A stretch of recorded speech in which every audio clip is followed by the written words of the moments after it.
This story is titled, My Fiancé Wanted an Open Relationship, but Only for Her, because I'm just a mechanic. Hey everyone! Before we jump into today's video, I need your help. We've noticed the channel is losing some traction, and subscribing is one of the best ways you can support us. It's quick, free, and it helps us keep bringing you awesome content. Your support means the world. Let's keep this channel growing together. Thanks so much. Now let's start the video. Hey guys, just throwing this out there because I got some thoughts rattling around.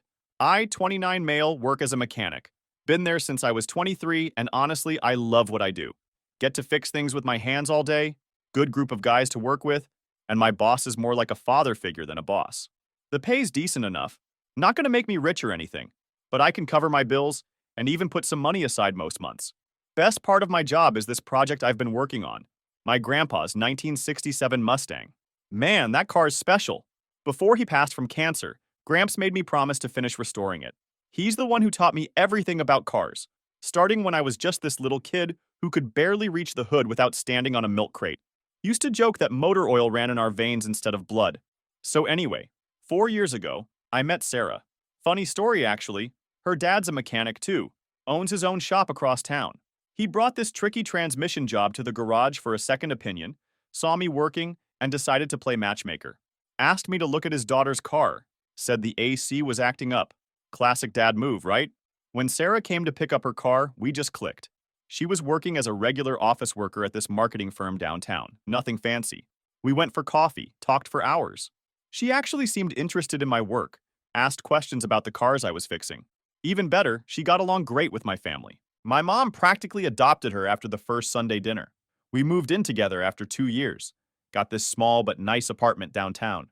Sarah would come to the garage on weekends, hang out while I worked on Gramps' Mustang. Got her own pair of overalls and everything. She'd help me sand parts, hand me tools, learn about what each piece did. We had this whole plan about using the Mustang as our wedding car. Gonna decorate it with flowers and stuff. Life was pretty great, you know. We had our routines. She'd cook dinner some nights, I'd cook others. Yeah, mechanics can cook too. We'd watch movies, hang out with friends, go to family dinners. Regular stuff, but it felt perfect to us. My buddies from the garage loved her. Their wives would invite her for girls' nights. Everything just worked. Even our problems were normal couple stuff. Like, she'd get annoyed when I left my work boots in the living room, or I'd give her grief about leaving wet towels on the bed. But we always worked it out. Never went to bed angry.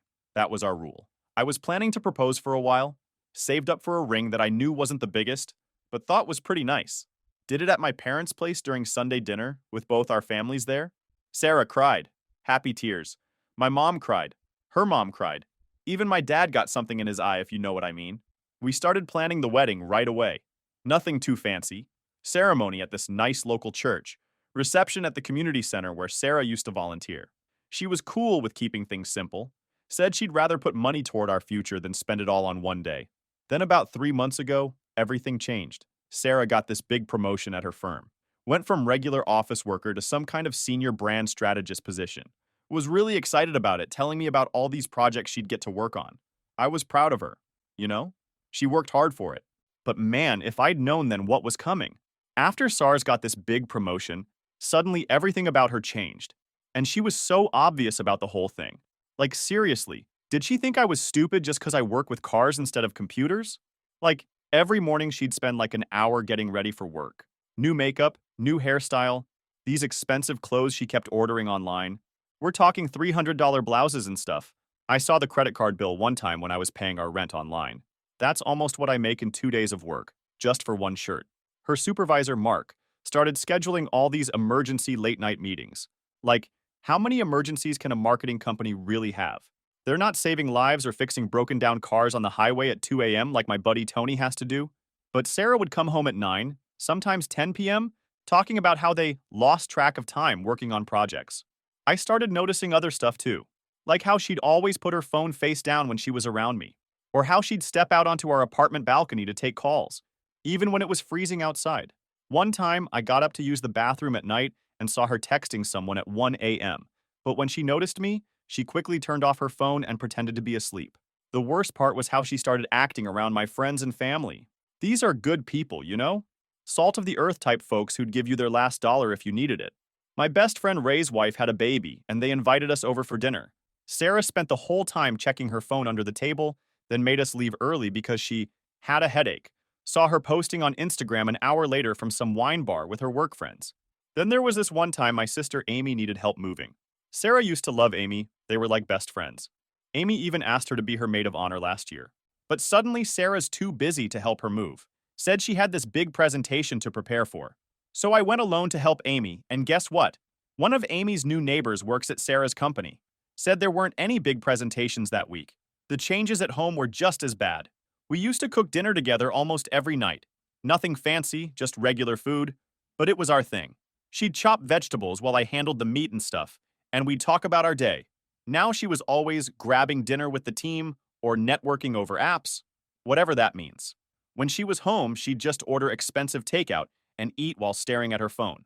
Remember that Mustang I mentioned? Sarah stopped coming to the garage completely. Used to be our Saturday thing. We'd work on the car together, grab lunch from this little Mexican place around the corner, make a whole day of it. The owner, Maria, still asks about her sometimes.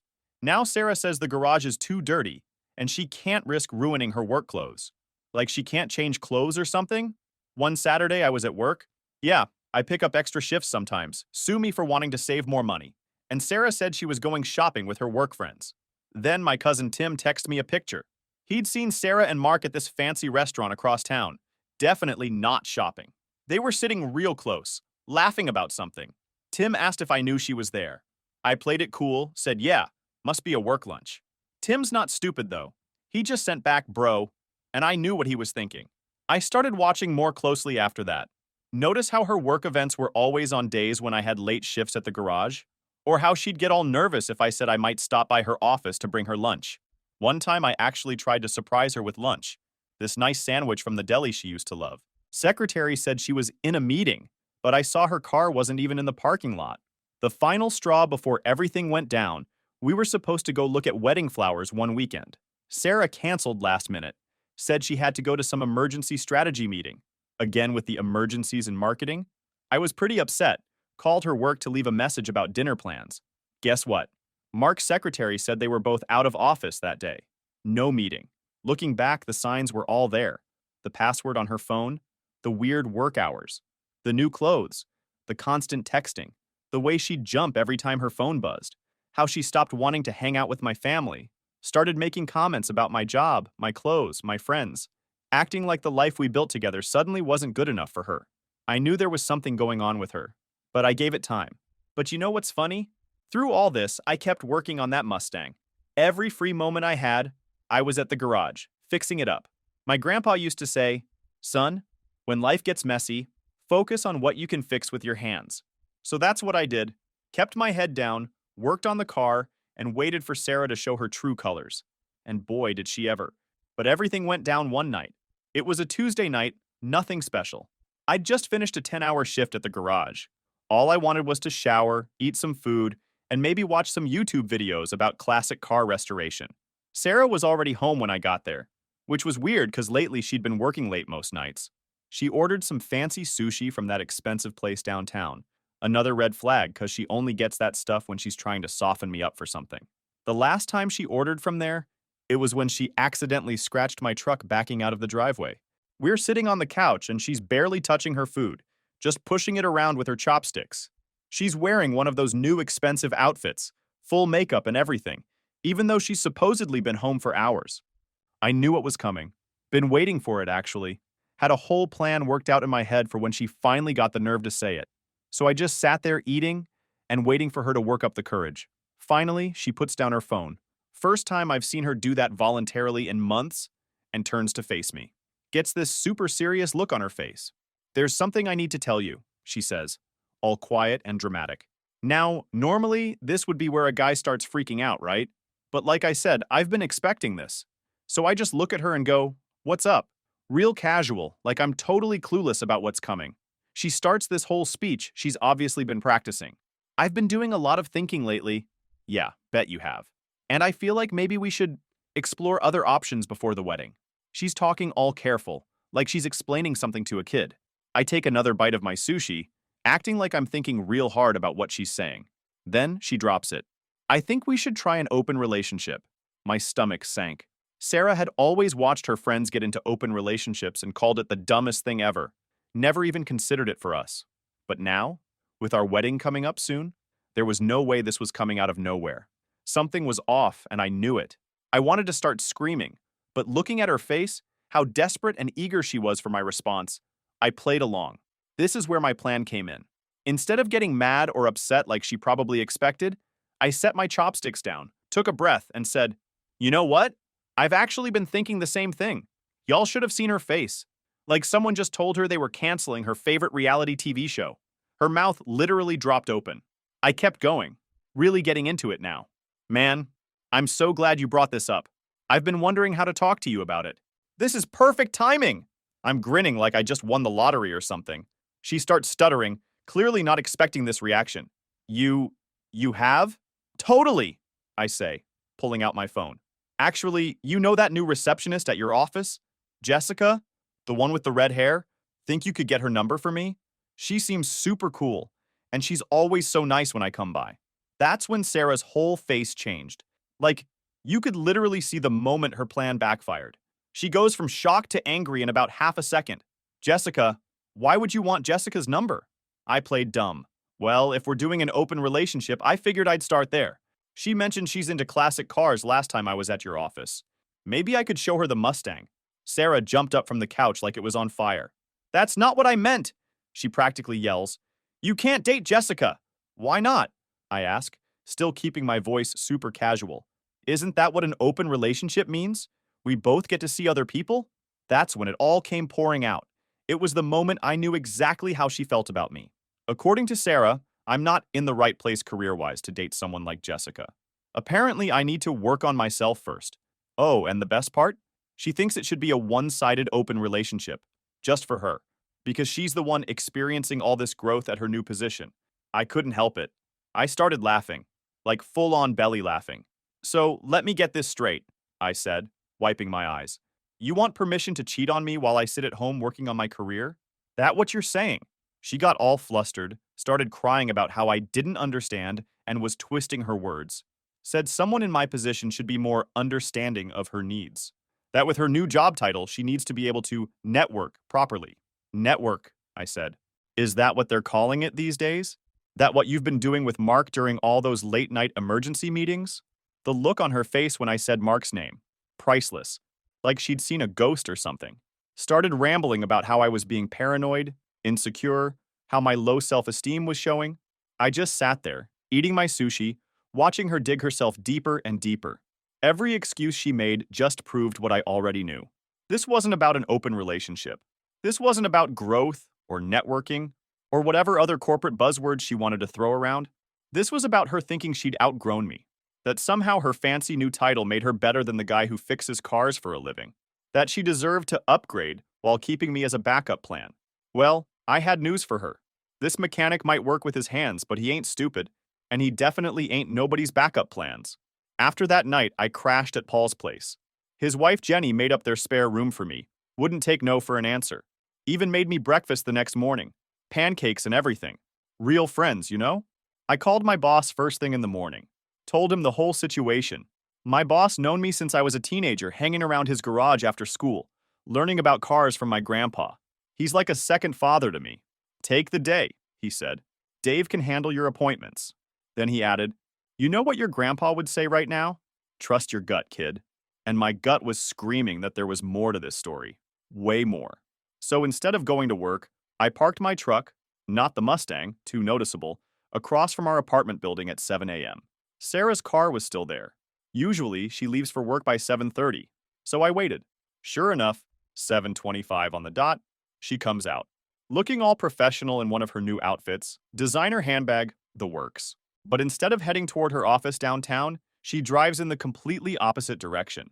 I follow her, keeping a few cars between us. Not gonna lie, felt pretty stupid doing this detective stuff, but I needed to know.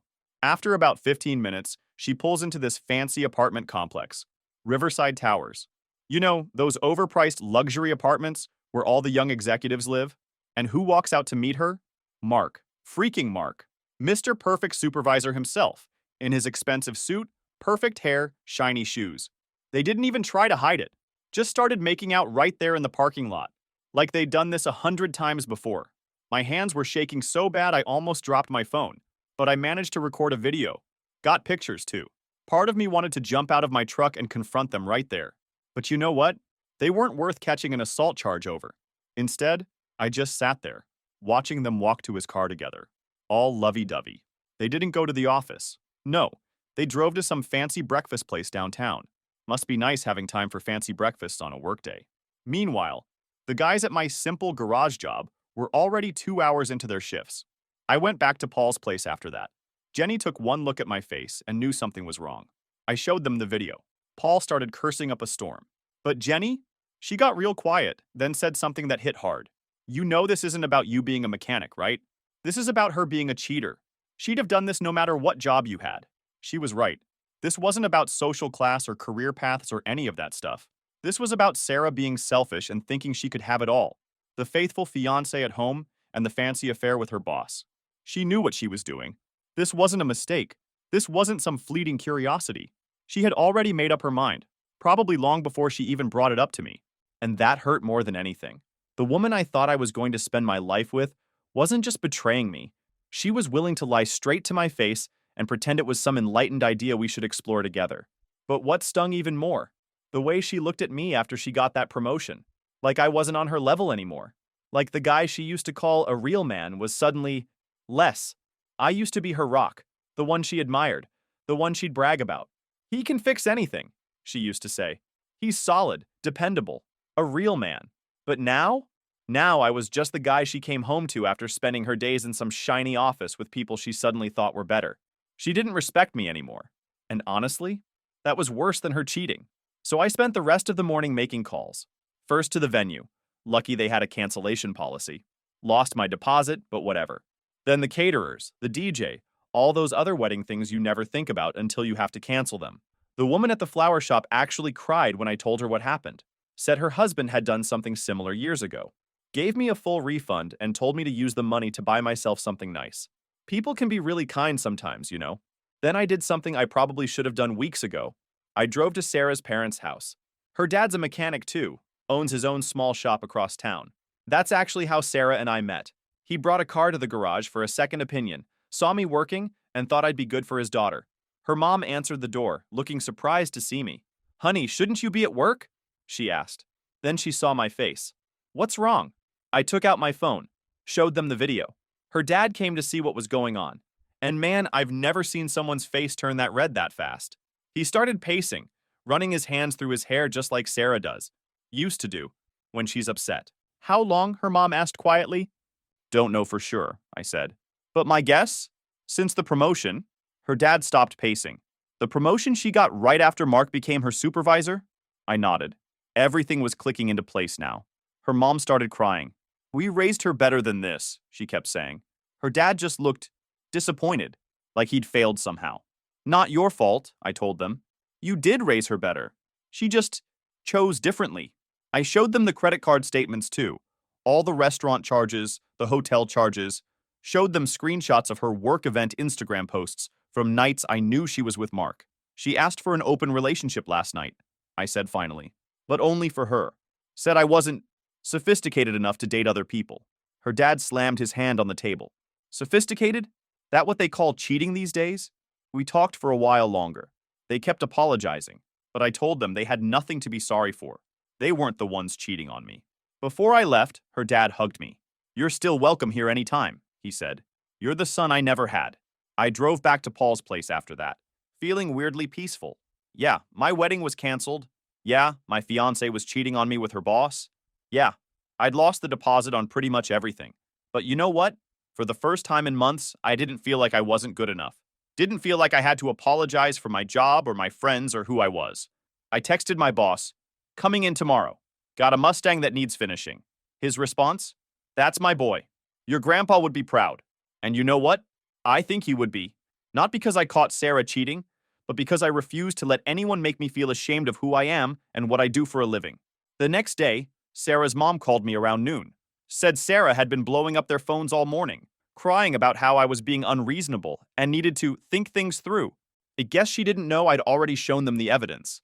Her mom asked if I'd come over again. Said Sarah was coming for dinner and it was time to end this mess. I didn't really want to, but her dad got on the phone. Son, you deserve to say your piece, and she needs to face what she did. So there I was, sitting in their kitchen at 6 p.m., helping her mom make dinner like I'd done 100 times before. Almost felt normal, except for the tension in the air. Her dad was in his garage. Yeah, they got one too, probably trying to keep his cool. Then we heard Sarah's car pull up. Her mom squeezed my hand and whispered, "Stay strong." Sarah walked in like she owned the place, still in her fancy work clothes. Then she saw me at the kitchen counter, and her face went white, like ghost white. "What's he doing here?" she demanded, looking at her mom. Before anyone could answer, her dad came in from the garage, wiping his hands on a rag, just like I do at work. "Sit down," he said in that voice parents use when you're in serious trouble. Sarah sat. "Guess some habits don't change even when you're a fancy marketing executive. Now," her dad continued, "you've been calling us all day about how unreasonable your fiancé is being. So here he is. Talk." Sarah started her whole speech again, about growing apart, about needing space to explore, about how I was being controlling and unsupportive of her career growth. Her mom just kept cooking, but I saw her shaking her head. When Sarah finished, her dad looked at me. "Show her." I pulled out my phone, pulled up the video from that morning, placed it on the table, and hit play. Sarah's face went from confused to horrified as she watched herself kissing Mark in that parking lot. That's not," she stuttered. "Not what?" I asked. "Not what it looks like? 'Cause it looks like you're making out with your boss at 7:30 in the morning when you're supposed to be at work. It looks like you're leaving his fancy apartment building. It looks like you've been lying to everyone." Her mom finally turned around. "How long, Sarah? How long has this been going on?" Sarah started crying. "It's not what you think." She tried again. I pulled out the credit card statements next. "These charges from the Grand Hotel, that not what we think either? The dinners for two at places I've never been to? All those emergency meetings that somehow always happened when I was working late?" Her dad hadn't moved from his spot by the garage door. "We raised you better than this," he said quietly. That seemed to hit her harder than anything else. "You don't understand," she said between sobs. "Mark, he sees my potential. He knows what I can become. We're the same. We have the same goals." "Goals?" her dad interrupted. "Like cheating on your fiancé? Like lying to your family? Those the kind of goals you're talking about?" I just sat there, watching her try to explain herself, watching her parents see who their daughter had really become. It was sad, honestly. "You know what the worst part is?" I finally said. "You could have just told me. If you didn't want to marry me anymore, if you'd fallen for someone else, you could have just said so. Instead, you made me feel like I wasn't good enough because I work with my hands, like I should be ashamed of being a mechanic." Her mom came and stood behind my chair, hands on my shoulders like she was protecting me. "Your father's a mechanic," she said to Sarah. "Was he not good enough either?" That hit home. Sarah looked at her dad, still in his work clothes, still holding that shop rag. He'd put 2 kids through college with that not good enough job. "Daddy, I didn't mean—" "Save it," he cut her off. "You want to throw away a good man who loves you, who works hard, who's honest, who is helping you plan a future together? Fine. But don't you dare sit in my house and act like working with your hands is something to be ashamed of." Sarah tried a different approach. I need more than—" She gestured vaguely around the kitchen, at her mom's simple home cooking, at her dad's work clothes, at me. "More than what?" her mom asked. "More than love? More than respect? More than a family that would do anything for you?" I stood up then, said what I came to say. "I'm canceling the wedding. Already started the process. You can tell Mark he won't have to sneak around anymore." "Mark's married," her dad said suddenly. We all turned to look at him. "Yeah, looked him up after you showed me that video. Got a wife and 2 kids in the suburbs. But I'm sure he sees your potential real clear." Sarah's face. Man, that was when it finally hit her. She wasn't special. She wasn't heading for some amazing future with Mark. She was just the latest office fling for a guy who probably did this all the time. She started, but I was done listening. "Keep the ring," I said. "Sell it. Upgrade your designer wardrobe, whatever. I don't want anything from you anymore." I hugged her mom, shook her dad's hand. As I was leaving, I heard Sarah start really breaking down. Heard her mom say, "Actions have consequences, sweetie." Got in my truck, sat there for a minute. Could still hear Sarah crying through the open kitchen window. I didn't feel anything. That woman is not mine to care anymore.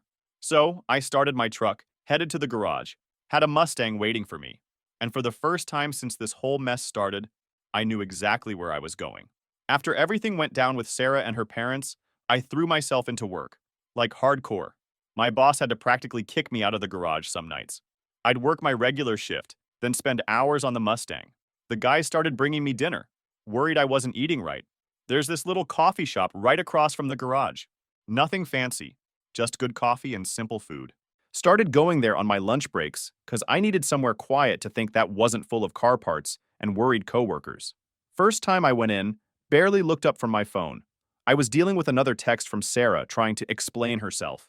This waitress comes over, her name's Mia, big eyes, and just waits. Didn't try to rush me, didn't get annoyed. When I finally look up, she's got this patient smile, like she gets it. Rough day? She asks, holding up the coffee pot. I just nodded, and she filled my cup. Want some company with that coffee, or you need space? The question was unusual to me. I looked up, and her big eyes threw me off guard. Deep, warm, and so steady, like they saw straight through the mess in my head. Most people just push themselves into your business, you know? But she was actually asking. Space, if that's okay, I said. Sure thing. Wave if you need a refill. And she just left me alone. Didn't try to make small talk. Didn't hover around. Just let me sit there with my thoughts and my coffee. I started going there most days. Mia was usually working the lunch shift. Gradually started talking more. Found out she's working there while finishing nursing school. Said she likes the flexible hours, and the regulars are good for practicing patient care. One day I was there during a slow period, and she sat down across from me with her own coffee. Hope you don't mind, she said. My feet are killing me. We got to talking. She noticed the grease under my nails. Yeah, that stuff never completely comes off. And instead of looking grossed out like Sarah used to, she gets all excited. Oh my God, you're a mechanic? That's amazing. Turns out she's been getting scammed by shops for years because she doesn't know anything about cars. I swear they see a woman walk in and add an extra 100 to the bill, she said, rolling her eyes. Before I knew what I was saying, I offered to teach her some basic car stuff. You know, just so you know when they're trying to pull one over on you. She lit up like I'd offered her $1,000,000. Really? You do that? We set up a time for that weekend. I brought my tools to her apartment complex's parking lot, showed her how to check her oil, change a tire, what all the warning lights mean. She took notes in this little notebook, asked smart questions. What really got me was how she treated it like valuable knowledge, not some dirty job beneath her. She actually wanted to learn. Even crawled under the car with me to see where the oil drain plug was, didn't care about getting her clothes dirty. After that, she started coming by the garage sometimes. Not in an annoying way, just dropping off coffee for everyone, saying hi. The guys loved her. Dave, who's like the grumpiest dude ever, actually smiles when she comes around. One day she came in looking worried. Her car was making this weird noise. Without even thinking about it, I grabbed my tools and followed her out to take a look. Fixed it right there in the coffee shop parking lot. Just a loose belt. She tried to pay me, but I waved it off. Next day, she brings me this lunch she made herself. Nothing fancy, just a sandwich and some chips, but it was nice, you know? No complaints about grease stains or dirty hands or how I could do better than being a mechanic. We started hanging out more. She'd study at the garage while I worked on the Mustang. Started telling me about her classes, her plans for after graduation. I'd tell her about the cars I was working on, my ideas for the garage's future. The weird thing was, she actually listened, like really listened, asked follow-up questions, remembered details from previous conversations, and she never once made me feel like my job wasn't important, or like I should be doing something else with my life. One Saturday, I was showing her more about the Mustang.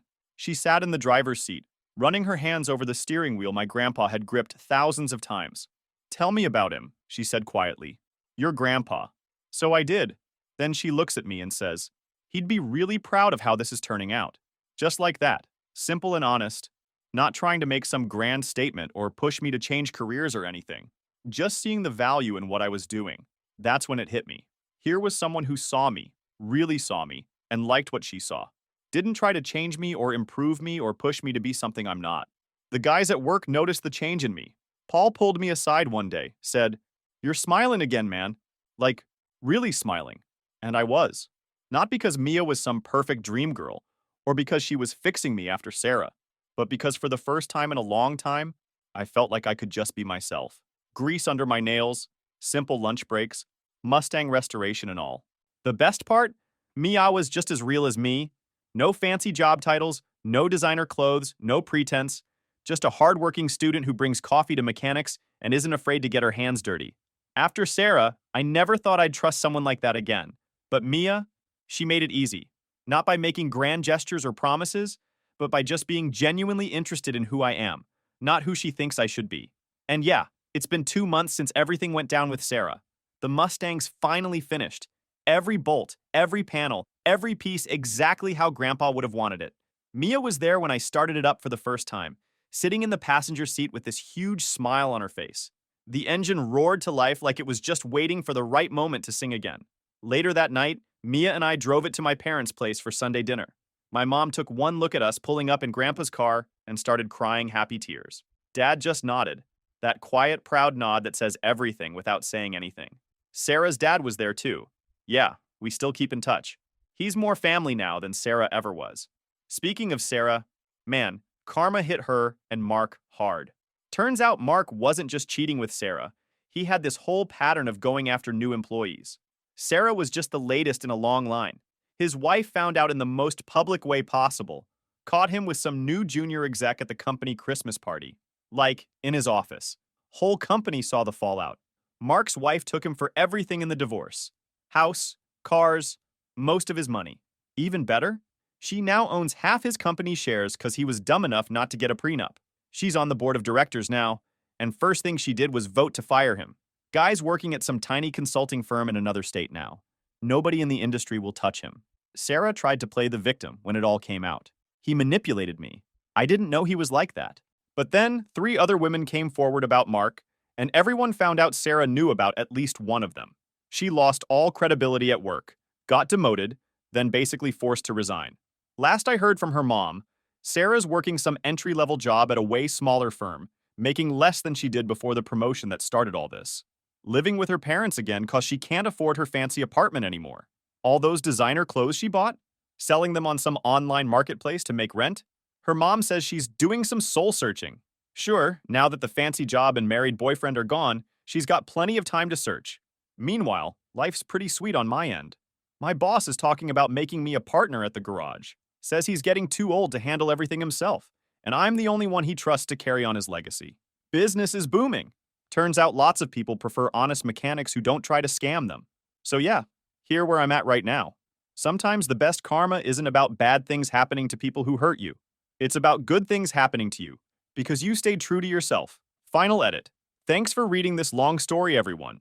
Your comments and support mean a lot. Special shout out to the other mechanics here sharing similar stories. We might work with our hands, but that doesn't make us any less worthy of respect. Keep turning those wrenches, brothers.